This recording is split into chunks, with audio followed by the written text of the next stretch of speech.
Saudi अरब में एक भीषण बस हादसे में 42 भारतीय तीर्थ यात्रियों के मारे जाने की आशंका है। जानकारी के अनुसार भारत से उम्रा करने गए लोगों की बस एक डीजल टैंकर से टकरा गई, जिससे बस में आग लग गई। भारत के प्रधानमंत्री नरेंद्र मोदी ने इस हादसे पर दुख जाहिर किया है। पीएम मोदी ने सोशल मीडिया एक्स प्लेटफॉर्म पर लिखा, मदीना में हुई घटना जिसमें भारतीय नागरिकों की जान गई, उसे लेकर मुझे गहरा दुख है। मैं पीड़ितों के परिजनों के प्रति अपनी हार्दिक संवेदनाएं व्यक्त करता हूं और सभी घायलों के शीघ्र स्वस्थ होने की प्रार्थना करता हूं। रियाद में हमारा दूतावास और जेदा में हमारा वाणिज्य दूतावास हर संभव सहायता प्रदान कर रहे हैं और हमारे अधिकारी सऊदी अधिकारियों के लगातार संपर्क में हैं। इसी के साथ विदेश मंत्री एस जयशंकर ने भी एक्स हैंडल पर लिखा,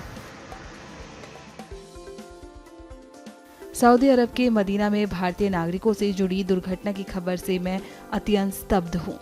रियाद में हमारा दूतावास और जेद्दा में हमारा वाणिज्य दूतावास इस दुर्घटना से प्रभावित भारतीय नागरिकों और उनके परिवारों को पूर्ण सहयोग प्रदान कर रहे हैं। शोक संतप्त परिवारों के प्रति मेरी हार्दिक संवेदनाएं, घायलों की शीघ्र स्वस्थ होने की प्रार्थना करता हूँ। बता दें कि रियाद में भारतीय दूतावास और जेदा में वाणिज्य दूतावास आज सभी प्रभावित भारतीय परिवारों को पूरा सहयोग प्रदान कर रहे हैं। जेदा में 24/7 कंट्रोल रूम सक्रिय कर दिया गया है ताकि परिजनों को सहायता दी जा सके और आपातकालीन प्रतिक्रिया संचालन का समन्वय भी किया जा सके। अधिकारी आज लगातार सऊदी अधिकारियों के संपर्क में हैं ताकि हताहतों, घायलों और अस्पताल संबंधी जानकारी प्राप्त की जा सके। तेलंगाना के मुख्यमंत्री रेवंत रेड्डी ने अपडेट मांगे और अधिकारियों को निर्देश दिया कि वे रियाद स्थित भारतीय दूतावास के साथ करीबी समन्वय बनाए रखें। मुख्य सचिव शांति कुमारी ने अधिकारियों को निर्देश दिया कि वो तेलंगाना के यात्रियों का विवरण जुटाएं और उन्हें समय पर सहायता सुनिश्चित करें। असुद्दीन ओवैसी ने केंद्र सरकार से मृतकों के शवों को वापस लाने की अपील की और भारतीय अधिकारियों के साथ यात्रियों का विवरण साझा किया।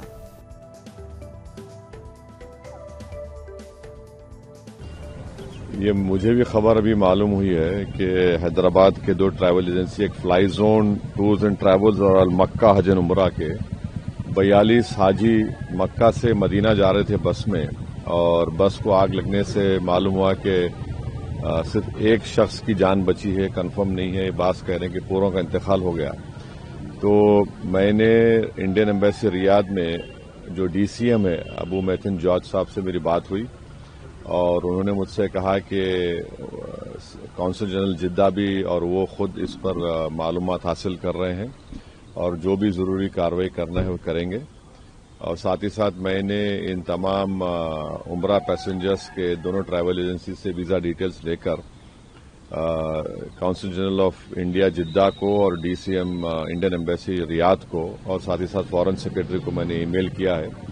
मेरी भारत सरकार से और ख़ास तौर से एक्सटर्नल अफेयर्स मिनिस्टर से जयशंकर साहब से ये रिक्वेस्ट है कि वो इमीडिएटली इस पर देखें और अगर जिन लोगों की डेथ हुई है उनके परिवार ये चाह रहा है कि उनकी डेड बॉडीज जल्द से जल्द इंडिया को लाई जाए और अगर कोई उसमें ज़ख्मी है तो उनको अच्छी से अच्छी वहाँ पर उनको इलाज हो सके।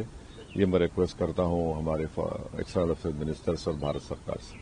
सर, दिल्ली में अभी हाल ही में जो ब्लास्ट हुआ है, मुफ्ती जी कह रही हैं कि भारत बता रहा है कि कश्मीर कितना सेफ है, लेकिन दिल्ली के में जो ब्लास्ट हुआ है दिल्ली भी अब सेफ नहीं है। जो केंद्र की पॉलिसीज है वो पॉलिसीज ऐसी है कि कश्मीर नहीं, दिल्ली भी अब देखिए, वो मेरा मानना यह है कि जो टेररिस्ट एक्शन दिल्ली में हुआ, अब तो एनआईए ने कहा कि सुसाइड बॉम्बर था, हम उसका कंडेम करते हैं। टेररिज्म की कोई जगह नहीं है, इसका पूरी तरह से कंडेम करना है। और जिस तरीके से उन्होंने प्लानिंग की, कॉन्स्पिरेसी, कैलेस कॉन्स्पिरेसी की, ये सब बातें आ रही हैं, तो इसमें खुली साफ साफ तौर पर हम उसका कंडेम करते हैं।